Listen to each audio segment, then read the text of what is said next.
Hello everybody, welcome to Talk About Houses. I'm Todd. I'm Juana. So today we're going to talk about a really important subject. We actually have 14 slides. Wow. Which is the most we've ever had.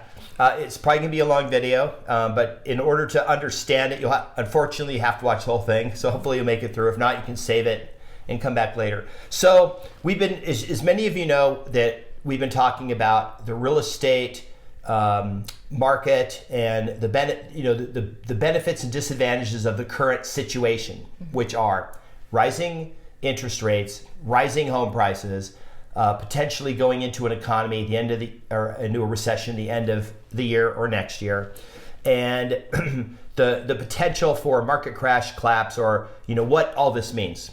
So what we've been doing is we've been looking at a ton of data. We've been looking at inventory, foreclosures, and nothing is showing any signs that there's going to be a problem in the market. Okay, so we decide to take a different tact. We're going to look at equity, homeowner equity, and we're gonna talk about the market from an equity standpoint because it's substantially different today than it has been in the past. Homeowner equity. So look, right now this is a huge number. 37% of homeowners own their homes free and clear, no mortgage. Okay. That is a massive number. That's more than a third of the market. Yeah, so that leads us to the first little slide here. CoreLogic analysis shows U.S. homeowners with mortgages, roughly 63% of all properties, have seen their equity increase by a total of $3.2 trillion since the fourth quarter of just 2020, which is a 30% year-over-year increase. So that 37% number is the number of people who don't have mortgages. This is only people with mortgages. Right. This doesn't include the people that own their homes free and clear, or own their personal residence or rental houses or combinations of both. So remember, because 37% of people do not have a mortgage, do not have any debt associated with that property, that's a lot of support for the values in the market in general. And then when we look at the people who do have mortgages, wait until you get a load of those numbers and the amount of equity that those people have in those homes. Okay, so we're going to jump actually to the next a slide. Now this is a loan to value ratio slide. Now what this shows is it shows the loan to value ratio of people in different percentages. Okay, so it's kind of a complex slide, but once I explain it, you'll understand. Okay, so the number on the bottom is the percentage loan to value. That's meaning, so let's say you just got a VA loan and it's 100% loan to value. Then you're in that where it says like 100 to 104%. And that's like less than 1% of the market, right? So the more you owe on the house, the farther to the small side of the graph you are. And the less you owe on the house, the more you are in the big side of the graph. Okay. Now, on the left-hand column, you have the percentage of the total number of people with mortgages, not the whole population. Okay, so we'll start on the left. So 50 to 54%, meaning that their loan to value is about 50 to 54%. So if you have a $100,000 house and you owe $52,000, you're in there, and that's 10%. And then the two different colors are just Q3 and Q4, so you can see the change. Well, what you notice is you move to the right, so as you get people with more and more loan to value, those numbers shrink. So people with 75% loan to value is only 75 to 80%, we'll call it, is only 3% of the population, right? 80% to 84% is less than 2%. And once you get over 90%, you have like 0.1 or 0.2% until you get over 125%. And that's the accumulation of everyone who has over 125% loan to value. So they could have 150%. And what that means is they've over leveraged, they've borrowed extra debt somehow on their home. Right. So, but remember, this is 67% of the home market, because we've already 63% of the home market, because we've already accounted for 37% that own nothing. Yeah. So when you're looking at how much money people owe on homes, and you put the people who own nothing on their homes back into the mix, then you're looking at the highest home equity that people have ever had in their homes. So when you're taking the 37% that owe nothing, and then you're looking at plus the 50% that owe very little, and so on, So very few people, compared to the whole market, owe an inordinate amount on their homes. Most people are sitting on a ton of equity is the point of this. We went and sort of did the math on this. If you go to that 80% number and add up everybody all the way to the right, it's like 10%. Right. This means that only 1 in 10 mortgages, which are 63%, so about 6% of all homeowners, have less than or more than 80% loan to value, which means they have 80%, they have equity, they have over 20% equity. And then as you go, it obviously increases. And then the reason why it doesn't go below 50 is because that actually, that drops off pretty quickly too. It's a bell curve.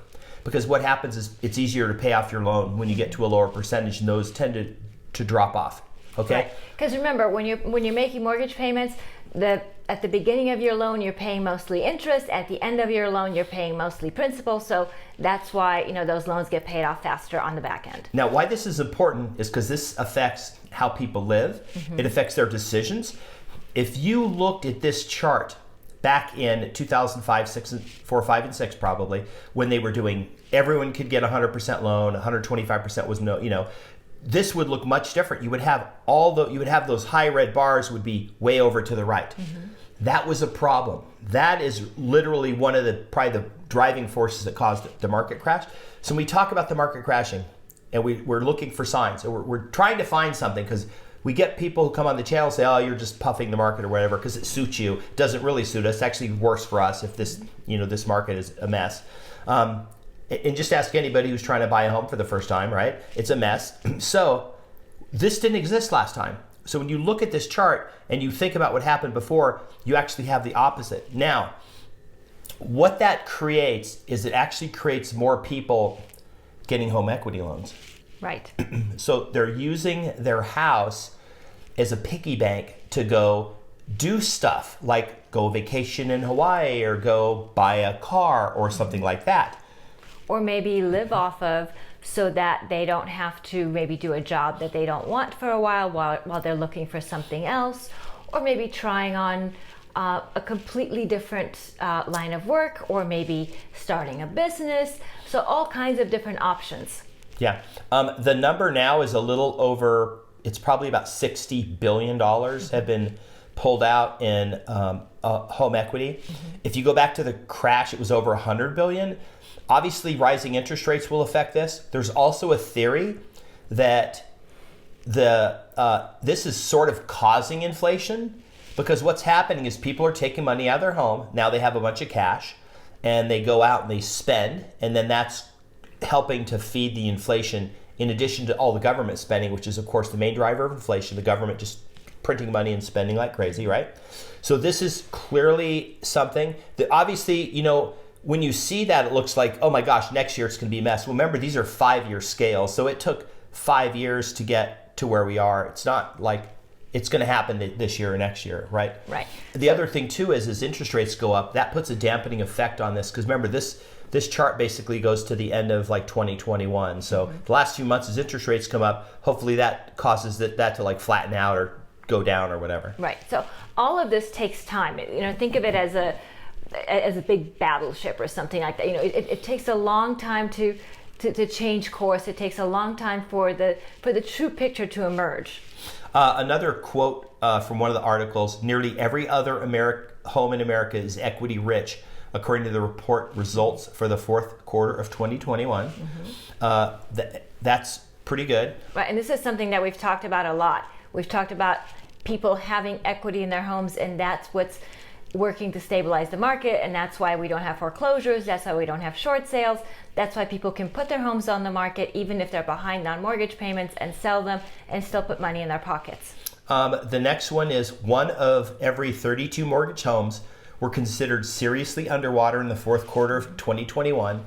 They should have prefaced this was only 1 of every 32 homes, because I think what we were told in 2020 was it was like 1 in 8 or something. Right. So we're talking like 3%. Yeah, it's a small percentage. This is obviously something that we're looking at. 48 states, all but 2 states, and we don't know which states they were, saw home equity levels increase from the third to the fourth quarter in 2021, while seriously underwater mortgages decreased in 46 states. So this is an important trend. You have a trend line of increasing equity, and you have a trend line of decreasing delinquent mortgages. Right. So part of the reason why the delinquent mortgages are decreasing is because of the increase in equity. So if you're delinquent on your mortgage, you have the opportunity to sell the property without a whole lot of trouble and be able to get out of it, and that mortgage is paid off, so it's no longer delinquent. Now that was third to fourth quarter. When you look at year over year, equity rich levels rose in 49 states, and seriously underwater portions dropped in 48 states. So it's that trend is not only quarter to quarter, it's year over year. It's very important. Now, we're going to show you a chart that is actually, I think, an extremely good indicator of the strength of the market and what's going on. And then at the end, I've got another chart that literally I think is the chart. It's the chart that you're going to go, okay, now this is making sense. They're not just puffing, because a lot of people are coming in the comments that we respond to and say, oh, you guys don't know what you're talking about. So, and then I have a comment for all of you at the end, because you guys take your pot shot and leave the channel, which is fine. I don't take your comments down, by the way. It's fine. Okay, now what this chart is, the top line is the value of real estate. It's the value of household real estate. Okay, it's the red line. The next line is the amount of equity that they have. And the bottom line is home mortgages. Now, there's two important things about this. If you go on the bottom, you'll see the year. So it starts from 1980, goes to 2022, which is right now. If you look on the right or the left, that scale there is a log scale. It's a logarithmic scale, which means it's not a linear scale.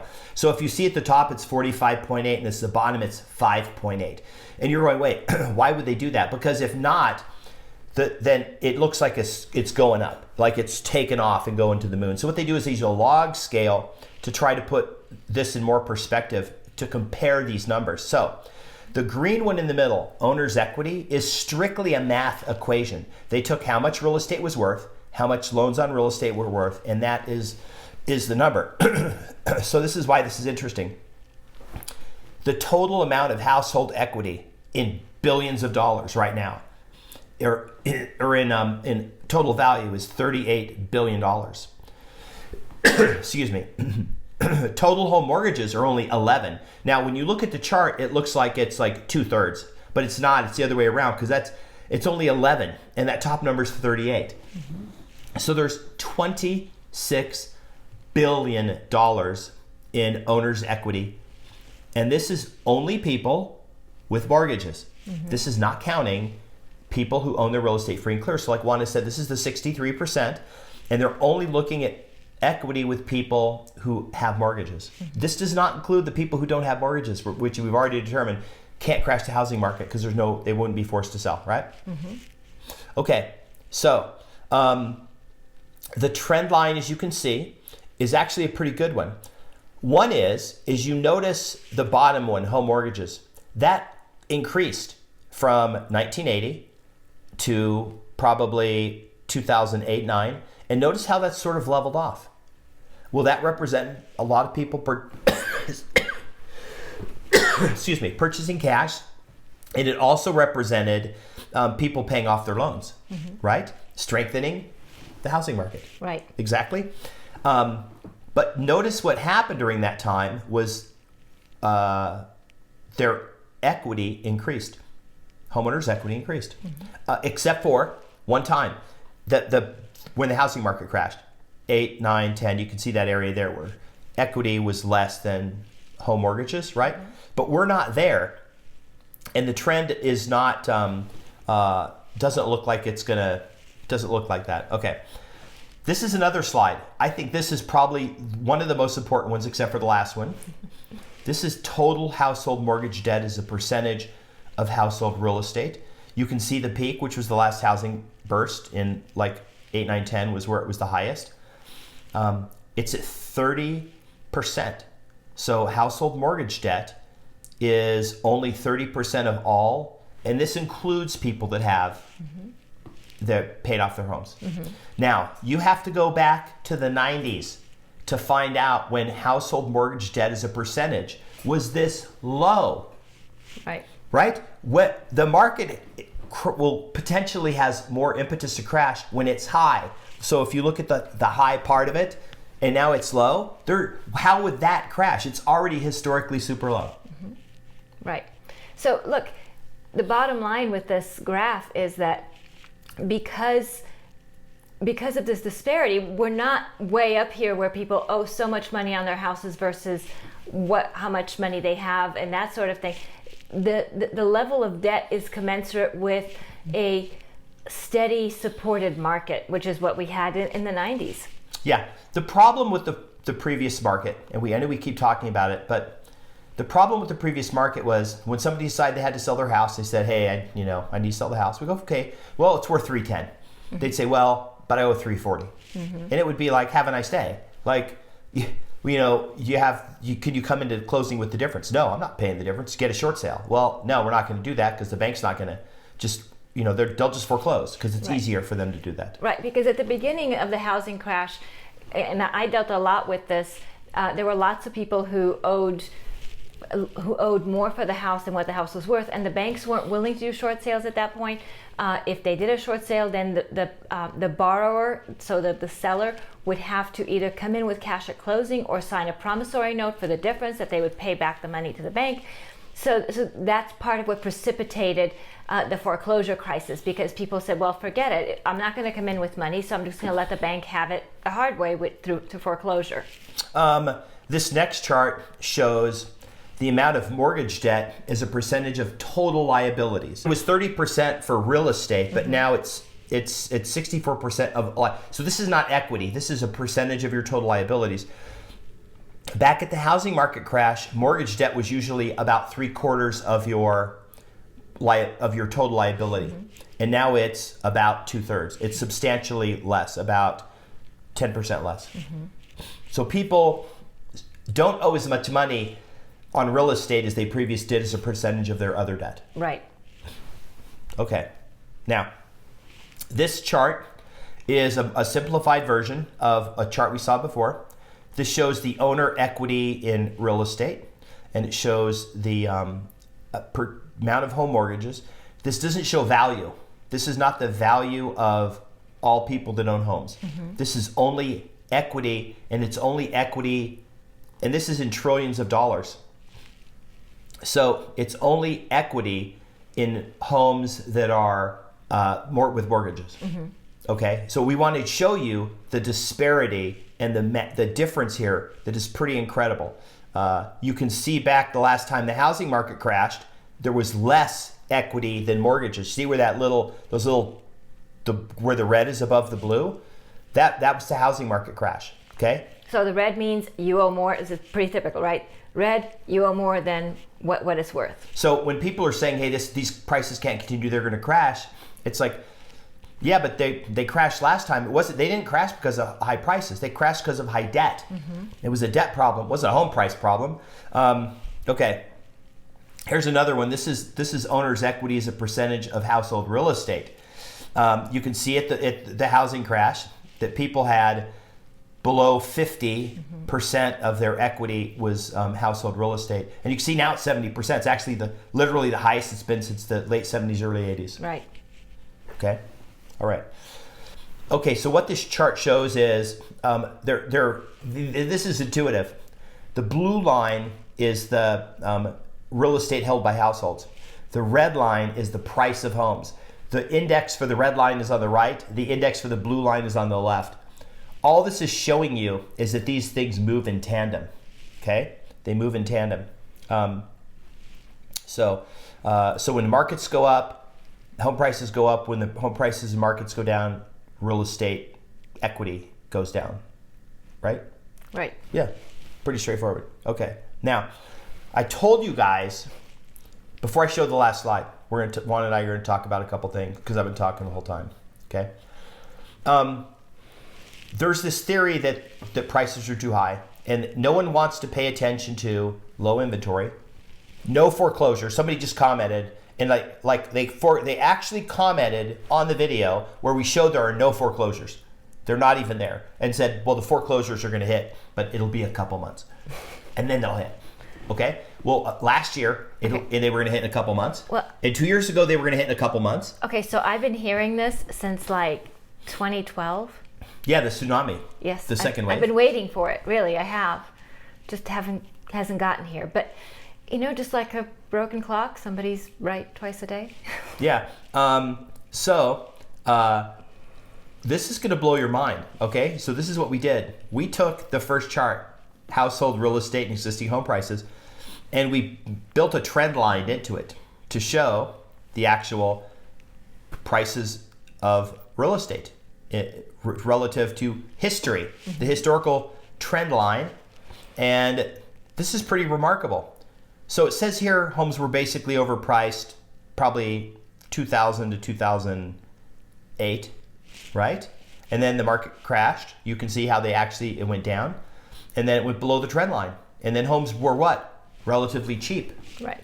So if you look at this chart, the best time to buy a house is probably 2011, maybe even 2012, because homes were relatively cheap compared to the trend. What it looks like is this appreciation is just getting us back to the trend line, right? Right. That's really what this is. All I did, this isn't data we made up. This is data, and we put a trend line on it to show this trend. Household real estate is basically where it should be. Now, obviously, there's a lot of weird things happening in the market. We're going to keep looking at this, but want to talk about some summaries, like why is this important that equity, because we keep hearing about the foreclosures. We keep hearing about it, that they're coming. The banks have got them. And because here's the deal. The doomsday people who are watching this video, who come on the channel and just post that you're wrong. Your real estate agents, you make a ton of money when the market goes up. Not true. Actually make more money when the market goes down. Okay? Has to do with number of transactions with real estate agents, how many they sell, not with what the price of the house is, because real estate agents don't make money. They make percentage of the price, but they make more sales in a falling market, more total sales. It's not, and it's a huge number, okay? In a real estate market where the market falls, more transactions happen and real estate agents make more money. We'll have to do a video on that. We'll have to grab data, but it's not just anecdotal, like it's real, okay? And they can't talk about the inventory because it's going down nationally. Inventory is plummeting. It's plummeting here in Las Vegas. In most markets, there may be one or two where it's climbing, okay? They can't talk about anything. They have nothing to other than they try to say prices, but that prices on their own don't cause a crash, okay? They can't, now that we just showed you this video, say that it's people are upside down, because it's actually the opposite. People have more equity than they've ever had. Right. They're safer in their mortgages than they've ever been. So it's going to be the foreclosures, except for we just showed you that there aren't any foreclosures because nobody's up there. There are very few people that are upside down. It's a percentage of all homes. It's literally when you go to 80% loan to value, it's 6% of all people with loans. It's not even 6% of the total. No, it's about 4% of all people that have houses. Right. And that's 80%. That means if the market tanked 20%, if it tomorrow, boom, 20% down, nosedive, you'd have 4% of the people that would be underwater. Well, and that's it. And that doesn't mean they would all sell or get foreclosed. They would just be underwater. Right. And they would only be underwater as far as the costs of getting out of the house, not necessarily as far as the cost of the loan. So that's something to keep in mind. The other thing to keep in mind is, who's entering into the market now that are brand new buyers to the market are a lot of millennials. Now, millennials are very interesting because they have stayed home longer. They've been squirreling away money longer. They tend to be educated. They tend to make decent money, and they're buying homes, and they still have a lot of funds on the backside because they've been working while they've been living at home with very little expenses. They've got 401ks, they've got savings. So again, there's a lot of support for the properties that they're purchasing. And reasonably thinking that they're the ones purchasing the homes with the least money down because they're the newest buyers in the market. But yet they still have money to support those homes. With all these trends showing us all the equity in the homes, and the declining inventory, the non-existent foreclosures for statistically speaking, all of this just supports what we've been saying, that the market has a lot of underlying support, and there is not an imminent crash on the horizon. Even with keeping in mind that probably in the fourth quarter, maybe first quarter of next year, we're probably looking at a recession. We don't think it'll be long enough to negatively affect housing in a meaningful way. And we also don't think that blip is going to be enough to really shake things up and bring more homes to the market that would possibly cause a decline in values. Because of course, if we have a dramatic climb in inventory, then that would cause a decline in values. But we don't think that that's going to happen for a lot of reasons. And one of them is, of course, that generally speaking, homes don't come on the market at the end of the year. So, that kind of plays into that too. So there are a lot of moving pieces, but all of them kind of go to support our thesis that the market has a lot of support. It's not going to crash. It may taper somewhat, and no matter which economist you're listening to, even all the economists are looking at anywhere between 6% year-over-year increase all the way up to 18-19% increase year-over-year in home values for 2022. So they're seeing the same thing that we're seeing, and they're clearly far smarter than we are, and they have far more data at their disposal and far more people analyzing all this data than the two of us, and they're seeing the same things that we're seeing. It's very probable that Wall Street took a look at, they came to the conclusion we came to and said, real estate is below the long-term trend line. Mm-hmm. We should be investing in real estate. We should be taking our assets and buying homes one at a time, and then bundling them all up into these securities, so to speak, that we can then, if we need to sell, we just sell to Goldman Sachs, or we sell to Bank of America, or we sell to a fund, or vice versa. We trade the whole block. We just trade it as a financial security. Right, and we know this is very doable, and we know that investors are out there very willing and able to make these purchases, because that was one of the things that brought an end to the real estate crisis back, in 2011, 2012, is that Fannie Mae and Freddie Mac did the same thing. They bundled real estate rather than selling them one at a time, and they did sell them as a package. So we know that this has been tried and it worked, and they know that too. Go back to every video posted in 2020 that said the market will crash this year, and then go find all the videos from 2021 that said the market will crash this year. Now you'll find the videos from this year that it's imminent, it's going to crash. Every single bank, every single data analyst has predicted real estate values in the U.S. will increase year over year from between 5 and 19% nationally. Every single one. Like, no one is predicting it. The only people predicting it are the people wearing the tinfoil hat that are, probably eating a bowl of cereal and just yelling at us, saying you're just real estate agents. Somebody posted on there and said 99% of all real estate agent surveys said home prices would go up. And we're not saying that. We're just telling you what other people are saying, and we're showing you data. We're not saying they're going to go up. But here's the thing. The people that complain about it's not affordable to buy a house, and then you have people who 2 years ago were saying the housing market was going to crash, and they didn't buy a house 2 years ago because they were waiting for it to crash. I mean, there have been people waiting for it to crash for a decade. Mm-hmm. So I don't know. It might crash. I don't know why it would. There's no underlying thing that would cause it to crash. If you look at this trend line here, it's only crashed one time. It crashed a little over about 15 years ago, and we know exactly, because we can look back historically, we know exactly why it crashed.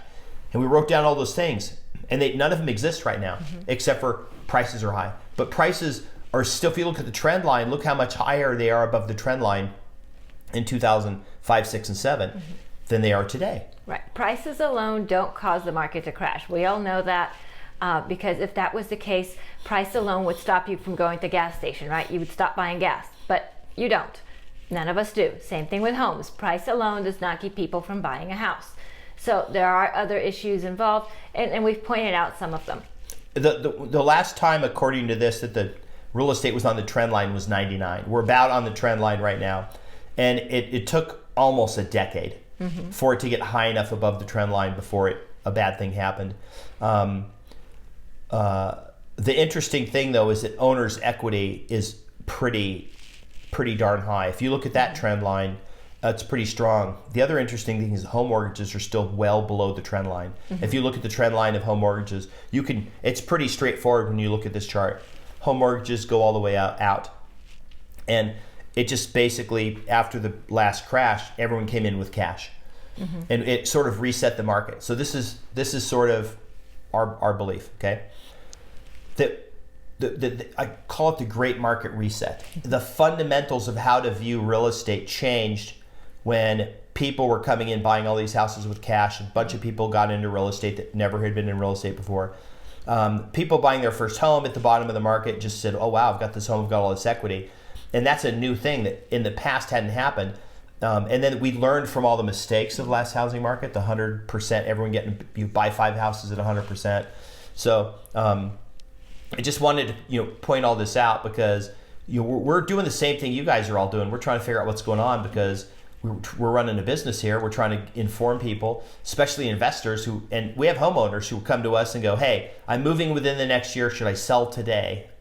And you know what most agents will say? And I actually heard an agent say this. I kid you not. You better sell today because I think if it crashes, you're going to lose out. And I was thinking, oh my God, I can't believe they just said that to it was a Facebook group. They literally told somebody, they were asking for advice and they said, I told them just to sell and I'm taking the listing.